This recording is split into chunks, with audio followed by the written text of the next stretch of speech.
I'm your FPL plug for all things FPL, and here is my final Game Week 1 draft and what I think is the best Salah plus Haaland draft going into this year in FPL.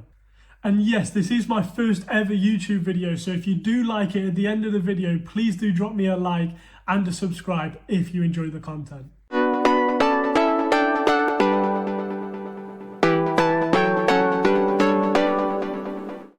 So let's get straight into it. As you can see here, I've gone for the goalkeepers of Henderson from Crystal Palace and Fabianski from West Ham.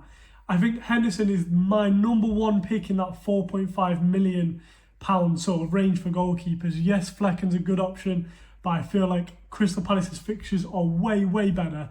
And also Crystal Palace were the fourth best defence in the league last season, so I just can't go without Henderson. And Fabianski isn't very highly owned, so hopefully he won't go down to 3.9 million with loads of people selling him, like someone like Matt Turner may do with a really high ownership. He may go down to 3.9 million and destroy your team value. Then moving into the defence, we've got Gvardiol, and honestly, he's probably not perfect for Game Week 1, just because Rico Lewis is most likely going to be playing in that right-back role, which will inevitably draw back Gvardiol. He can't play in that left wing position that he was last season. But I still think Gvardiol is going to be an amazing pick for future game weeks. Even in Game Week 2, hopefully we have someone like Kyle Walker back and ready to play. And then Gvardiol can then push up to that left wing position and get us loads and loads of FPL returns.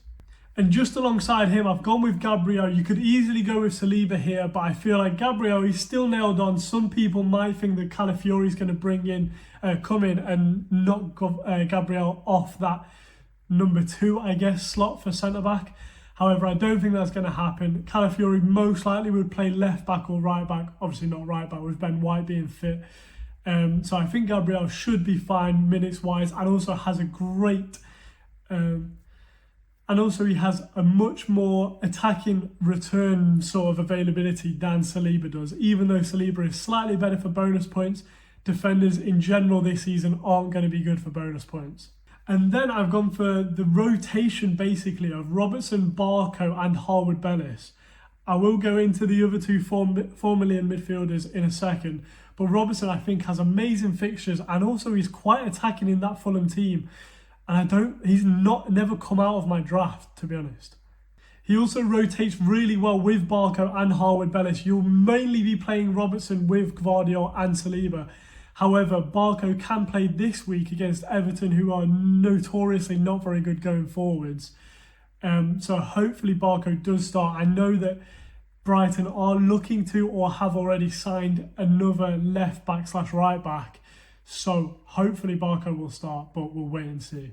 Now moving on to the midfield, this is where we're going to be getting the most points in my opinion. In FPL, usually midfielders get the most points as well as forwards, obviously with people like Haaland. However, in first place in my midfield slots, I've got Christopher Nkunku.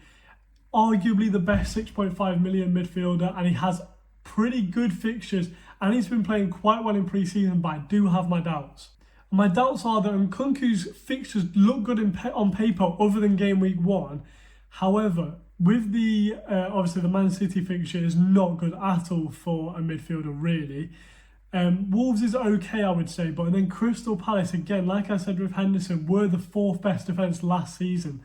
So it might not be the easiest to get at. And also with the pre-season scores, he did score a lot. However, a lot of those were penalties, and Palmer 100% will be on penalties this season. That being said, I still think he's a very good option, especially at 6.5 million. And we didn't see him much last season, but he could be an amazing player like he was in the Bundesliga in the 2021-22 season. And then we come to arguably, in my opinion, one of the most essential midfielders for this season, Eze. He's in that Crystal Palace team. They did really well at the end of last season. He has a soft spot in my heart for doing so well at the end of last season. And with Elise being gone, the amount of set pieces that Eze is going to be taking is ridiculous, and most likely will be on pens as well. And I think if he was priced at 7.5 million with the likes of Gordon, then it would be a bit more of a conversation. But Eze being at 7 million, you can save the 0.5 and you most likely get penalties, and he's very talismanic in that Crystal Palace team. I think he's going to be a great pick. Next up, we've got Mo Salah. Obviously, as a Liverpool fan, I absolutely love this man. And to be honest, I feel like even under Arne Slot, he is most likely going to be the most nailed on attacker in that forward line for Liverpool. And with Liverpool fixtures, we're going to have to be invested in at least one of those players. Someone like Luis Diaz, Jota or Salah.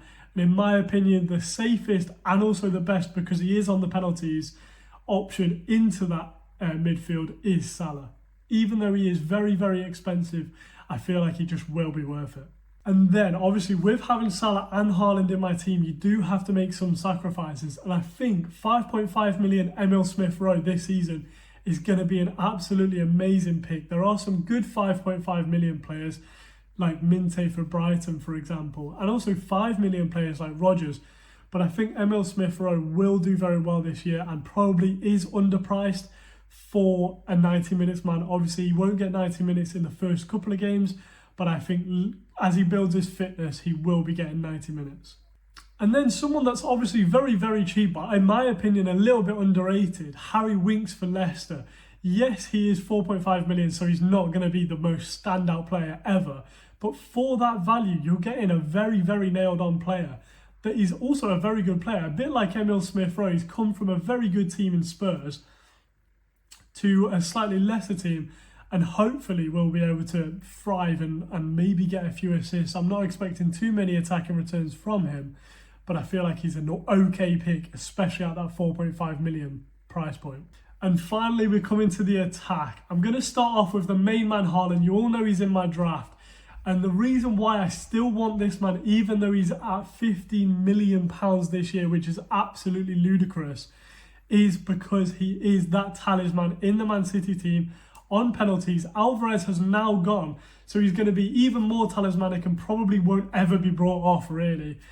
And Haaland, you just can't ever say no to captaining Haaland. In my opinion, the reason you go for Salah and Haaland is just for those easy captaincy picks. When it might be a bit of a harder choice, you've always got those talismen in those teams playing pretty much 90 minutes.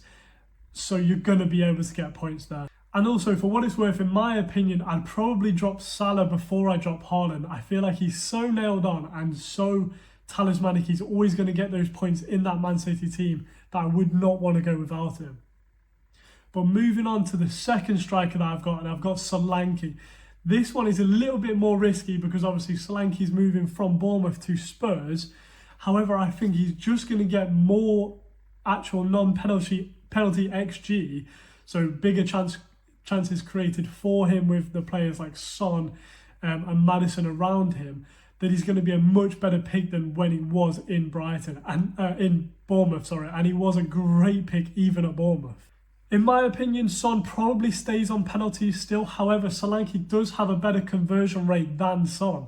So if Son is okay with giving up the penalty duties, I feel like Solanke could be the best man for the job there and maybe essential if he is on penalties.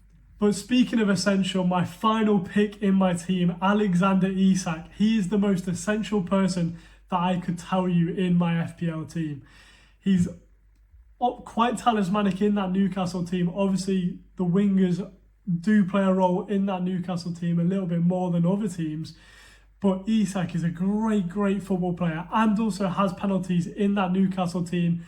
And with a fixture like Southampton at St James's Park, I cannot go without him. I'm even considering captaining him over Salah. But if I was going to do that, I would no longer have Salah in my team. And speaking about not having Salah in my team, let's talk about a few possible transfers that I could make to my team to make it not a Haaland and Salah draft and maybe possibly strengthen it and diversify my players. So the first lot of transfers that I thought about making is taking the two riskiest picks in my team, and that is Barco and Solanke, downgrading Solanke to someone like Wood or Muniz. I am slightly preferring Wood at the moment so I can keep Emil Smith-Rowe. I don't really want to double up in that Fulham attack. So I would probably go for Chris Wood for Solanke, and then that will allow me to upgrade Barco, who's possibly risky now with Brighton's incomings, and upgrade him to someone like Pedro Porro, who was one of the best, if not the best, XG defenders in the whole of FPL last season, and he did some great things for my team. And finally, as I mentioned before, I have been thinking about getting rid of Salah to someone like Jota. I feel like I prefer Jota just a little bit over Luis Diaz. I feel like they've both got the same amount of rotation risk and minutes risk with Gakpo and Nunez. However, I feel like Jota is just a little bit more clinical when he does play, and he's fit now. So I've always said whenever Jota's fit, I would love to have him in my FPL team. So if I went from Salah to Jota, that would then allow me to go from Barco to Pedro Porro, and I've told you why already that I would do that move. But it also would allow me to go from Nkunku up to Saka. And Saka is probably where I'm the most scared at the moment. Saka and Palmer are probably going to be the biggest rank harmers to me. So if I did do those moves, yes, I'll be getting rid of Salah, but I would be gaining Pedro Porro and also Saka. So I want to hear from you down in the comments. If you've made it all the way to the end of this video, I really appreciate it. And let me know which of those transfer targets you'd prefer, and also if you'd make any other different transfers.